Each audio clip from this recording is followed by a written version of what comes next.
Now, we are on to the last topic. This is the 30-second question, the 30-second topic.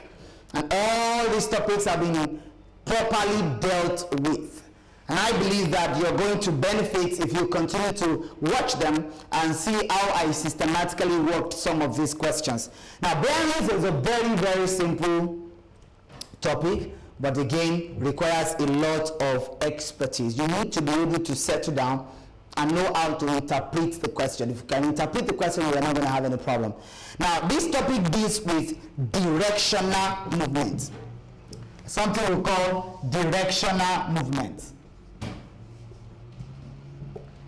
Directional movement. Now, for directional movements, if an object is moving, at what degree is the object moving? That's what we mean by directional movement. An understanding of the 4 cardinal points is crucial. Just like we have done in latitude and longitude, where we learned about the north, the south, the east, and the west, we also need to appreciate how those 4 points, how they interrelate. We need a knowledge of angles, we need a knowledge of the 4 cardinal points, we need a knowledge of the degree to which objects move. We need an appreciation of all of these things. So the things we've acquired, the knowledge we've acquired about longitude and latitude, the knowledge that we have acquired about degrees, about alternate angles, corresponding angles, vertically opposite angles, all of those information are weaved up into this question. So they're still going to come into play. You really need to carry with yourself the things you've learned in your entire journey in mathematics. All movements are usually clockwise. All movements in bearing, movements are usually clockwise. Clockwise in the sense that it's like this. This is the way the hand of the clock ticks. It does not tick backwards. So movements are always clockwise, and most questions will usually give a triangular shape. Most questions will give a triangular shape, and the sine and the cosine rules will come handy here. You will also need SOHCAHTOA. You need SOHCAHTOA, you need sine and cosine rules, and you will need them to apply to determine some unknown distances, some unknown angles. The knowledge of alternate and corresponding angles will also be very, very helpful in this topic. So let's take one question and then we'll handle it, and we would have introduced ourselves to bearings. Note the word from indicates where cardinal cross will be drawn. Note the word from. All right, when we get there, I will explain more. Look at this question. The question says, the bearing of the police station from the scene of accident A is 115 degrees. The bearing of police station. So police station is part of what we need to draw, and then the scene of the accident is 115 degrees. The question now says, what is the bearing of the scene of accident A from the police station? This is a very simple one. This is just to introduce us to it. All right, and then we're going to handle a much more technical question, but please look at this. This is the scene of the accident. The word from, let me repeat that. The word from, it's an indication or an indicator of where you are going to draw this cardinal. I call it cardinal cross. It helps you to know how to navigate. It helps you to know how to draw. It helps you to know to which degree you need to turn. Very important. Again, the question says the bearing. In other words, the direction. If you are going to the police station, the directional movement or how you need to get there from the scene of the accident is 115 degrees. Meaning that if you are standing, that is the word from. It says from. So if you are standing at the venue of the accident or the scene of the accident, you need to turn 115 degrees before you can be on your path to where the police station is. All right? This is what it is. Look at this. So we have start from here, which is the north, you turn 90. Of course, you know that from north to east is 90, east to south 90, south to west 90, west to north again 90. So this is 90 degrees. But we have been told to turn 115 degrees. If you subtract 90 from 115, what you have left is 25. So you turn more 25 and then you are fine. If you go on this compass, if you use your compass to determine 115 degrees and you go on that path, you'll be on your way to where the police station is. So when you turn from here, this is the scene. Here is the scene of accident. Scene of accident. The scene of accident. And so if you turn 115 degrees and you move downwards, you will get to the police station. So this is the police station. Now look at the question. Now this is bearing. Now the question now says, what is the bearing of the accident scene or the scene of the accident from the police station? Now very technical question and very sweet. Now from here, what the question is asking you is that if somebody now needs to go from the police station to where the accident scene is, how does he go? How does he turn? Now, to turn, you start turning again from the north. Turn 90.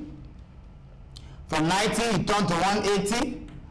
And then from here, you turn, that's another 90. That's 90, 90, 90, that's 270. And then you now turn until you get back onto this same path. And like I said, your knowledge of corresponding and alternate angles will come in handy here. Now we have already determined this one as 25.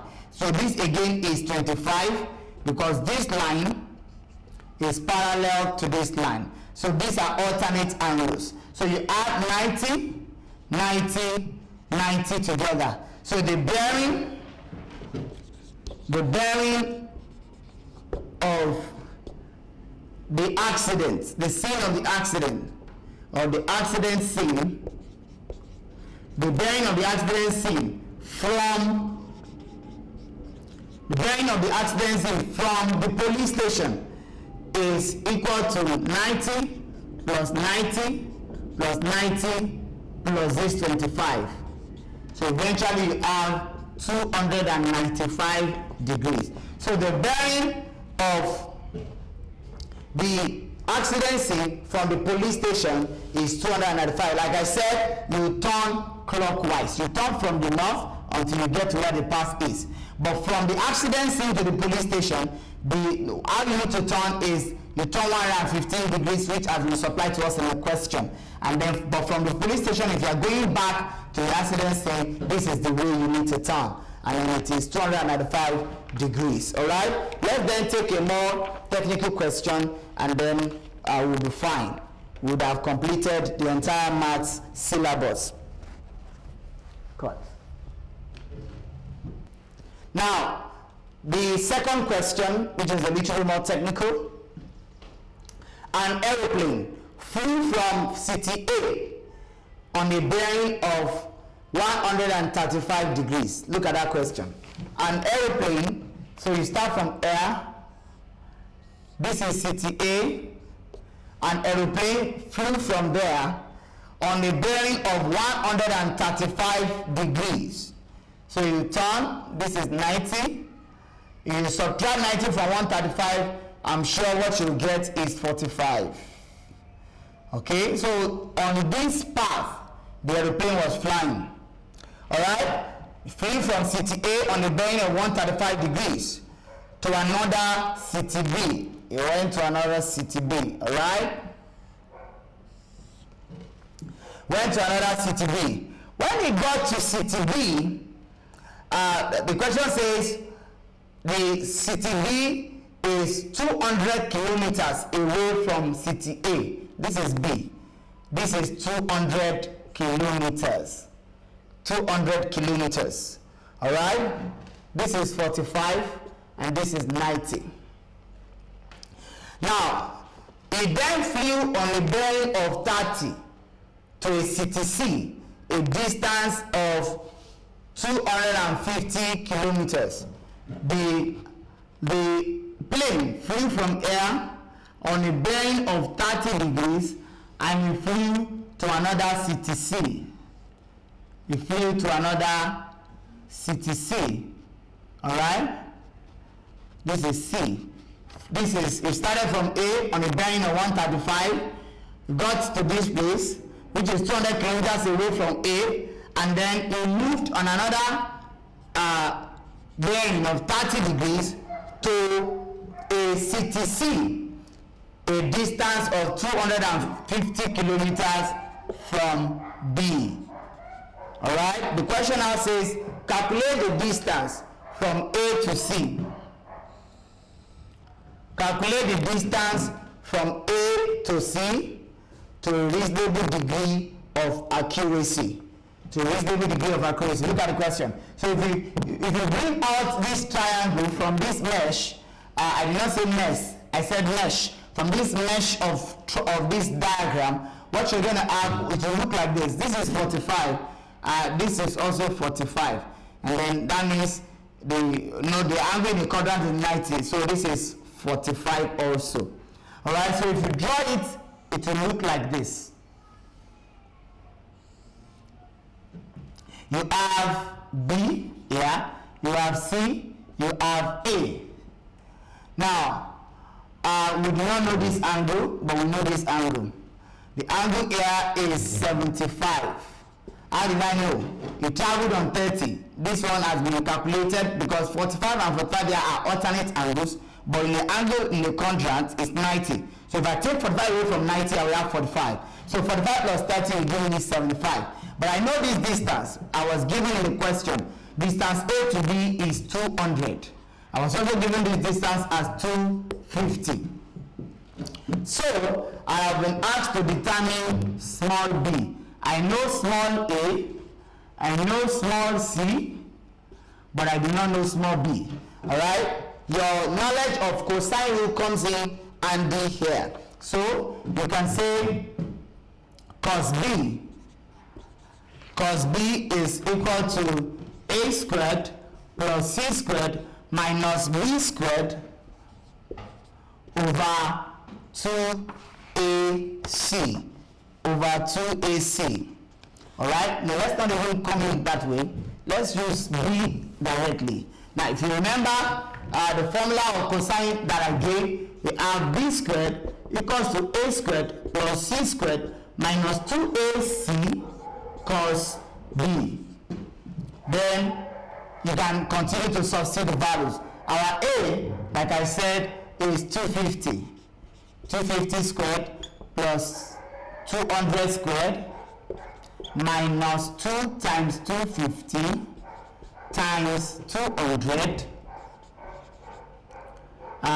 cos 75.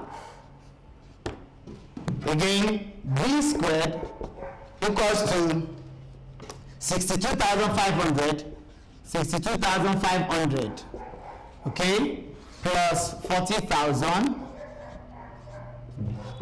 Again, you have minus 2 times 250 will give you 500 times 200. Then cos 75 is 0.258. 0.2588. Alright? And then if you compress it further, you will have 102,500 minus 25,880. Then finally b squared will be 76,620. And of course, you know this is not the final answer. So if you take the square root of both sides, b will become the square root of 76,620, which finally will give us 276.80 kilometers. And then the question asks us to put it to the nearest reasonable degree of accuracy. Then approximately we can say it is 277 kilometers. So the distance between C and A is 277 kilometers. Basically, some of the questions you're going to be meeting in bearing will follow this general format. I wish you well. I'm going to encourage you to continue to go through this tape, watch it again and again, and then you'll be in a better position to master some of the things that God has given you the privilege to master over the years. And I've even had the opportunity to share the same thing even when I went back to the university to acquire postgraduate degrees. My prayer for you is that when you sit for your exam, for some of you that had issues with your math, the next time you sit, you will have a very, very fantastic result. And for those of you who are attempting for the very first time, my prayer also is that you will succeed in flying colors. God bless you.